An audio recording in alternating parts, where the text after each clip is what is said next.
بسم اللہ الرحمن الرحیم۔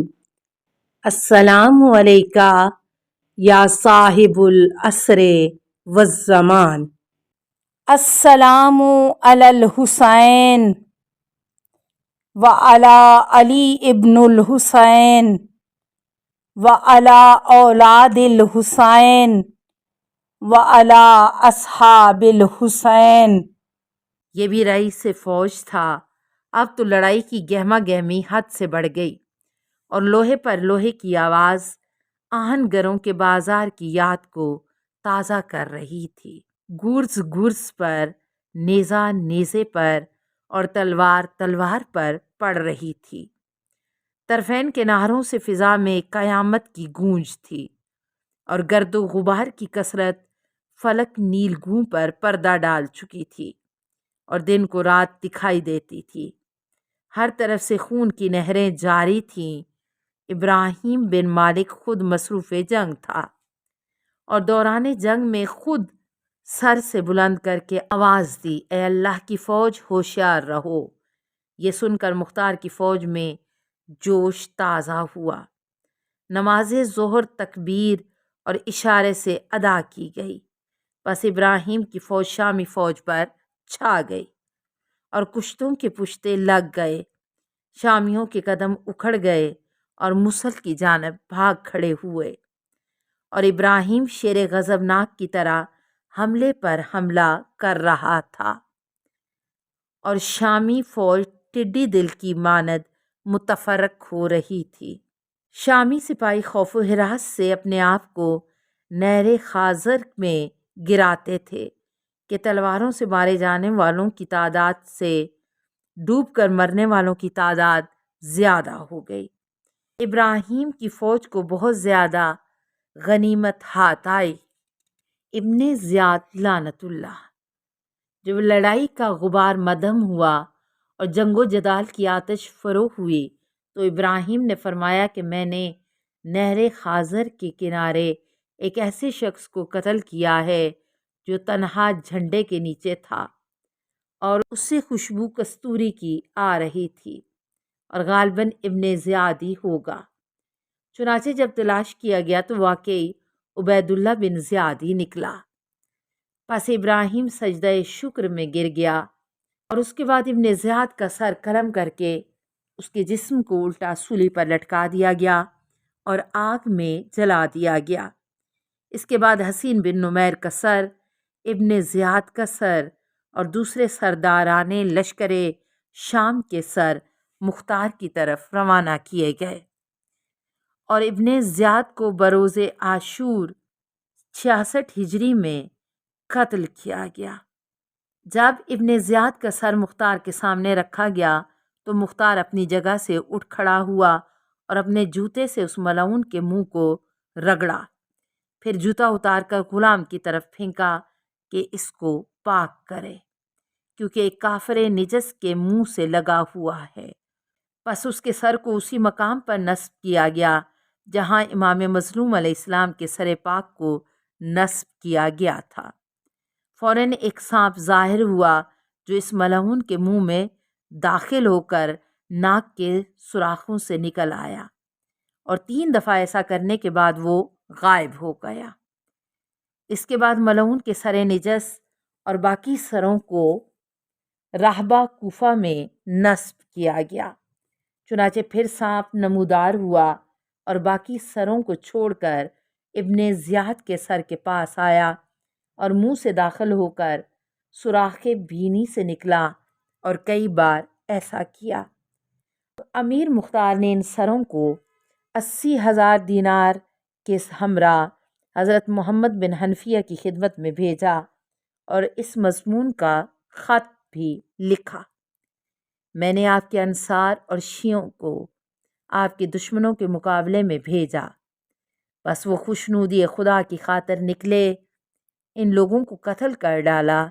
بس اللہ کی حمد ہے جس نے آپ لوگوں کا بدلہ لیا اور آپ کے دشمنوں کو ہر جگہ ذلیل و رسوا کیا اور مومنوں کے دلوں کو شفا بخشی۔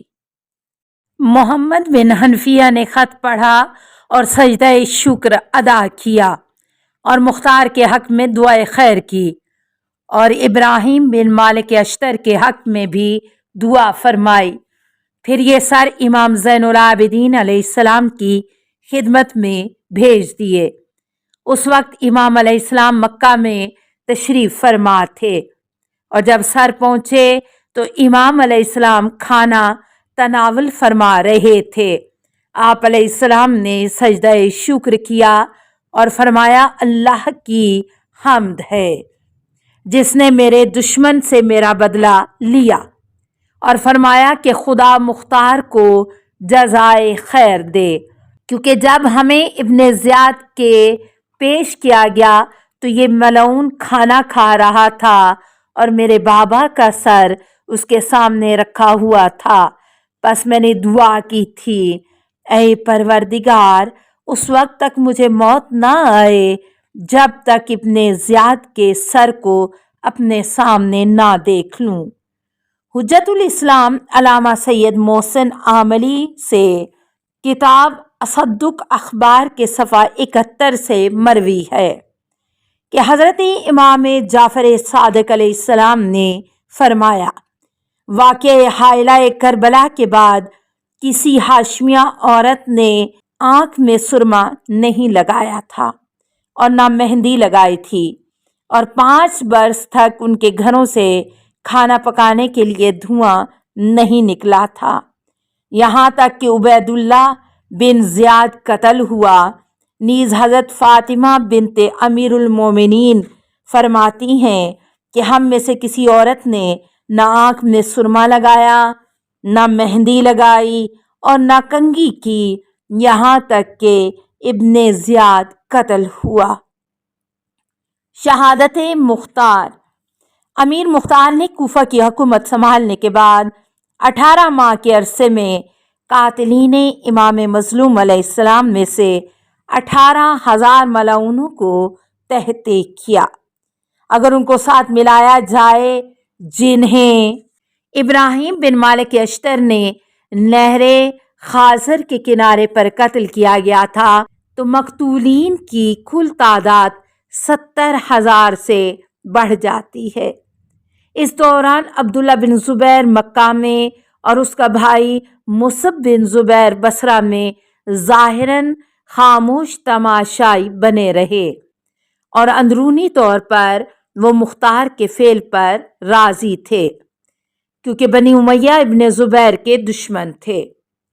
نہر خازر کے واقعے کے بعد مصعب بن زبیر نے 7,000 فوجی سپاہی لے کر مختار پر چڑھائی کی۔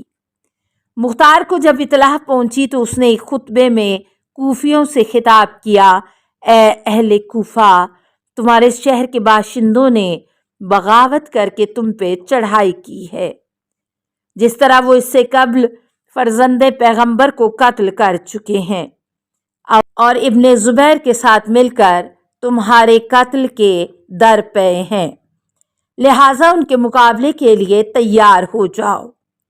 پس 4,000 جنگی مرد تیار ہوئے اور حمام عین کے نزدیک دونوں فوجوں نے ایک دوسرے کا بالمقابل پڑاؤ کیا۔ مصعب نے مختار کو عبداللہ بن زبیر کی دعوت دی۔ مختار نے جواب دیا، ہم دونوں کو چاہیے کہ خون حسین علیہ السلام کا انتقام لیں اور ایک مجلس شورا کے ذریعے اپنا سربراہ تجویز کر لیں، پس جس کو آل محمد سربراہ مقرر فرمائیں اس کو تسلیم کر لیں اور اس کے ماتحت رہ کر کام کریں۔ لیکن اس تجویز کو مصعب نے تسلیم نہ کیا اور آخر کار لڑائی چھڑ گئی۔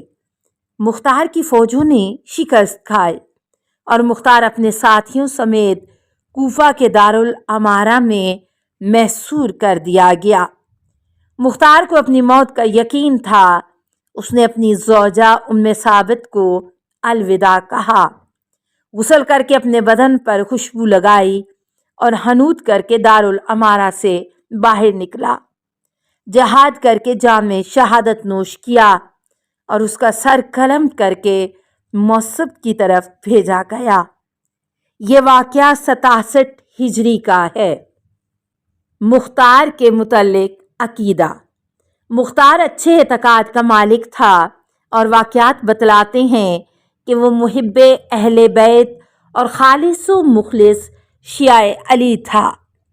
آقائے شیخ زبی محلاتی فرماتے ہیں کہ مختار کے دور زندگی پر نظر کرنے سے معلوم ہوتا ہے کہ وہ محبت و ولائے اہل بیت میں فناء کے درجے تک پہنچا ہوا تھا اور ابتدائی عمر سے اس کو خاندان عصمت کے ساتھ وابستگی تھی۔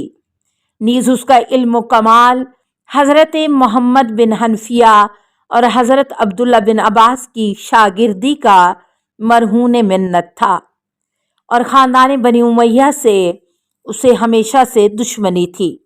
خلاصہ یہ کہ مختار صحیح الاعتقاد شیعہ تھا، واللہ عالم۔ اکثر علماء اعلام نے اعتراف کیا ہے کہ مختار حضرت امام زین العابدین علیہ السلام کی امامت کا قائل تھا۔ السلام علیکہ یا صاحب العصر والزمان، الامان الامان الامان من فتن الزمان۔ السلام علیکہ یا خلیفۃ الرحمن، السلام علیکہ یا امام الانس والجان، السلام علیکہ یا مظہر الایمان، السلام علیکہ یا شریک القرآن، السلام علیکہ یا قاطع البرہان، السلام علیکہ یا امام زماننا ھذا اجل اللہ فرجک وسہل اللہ مخرجک وظہورک۔ السلام علیکہ ورحمۃ اللہ۔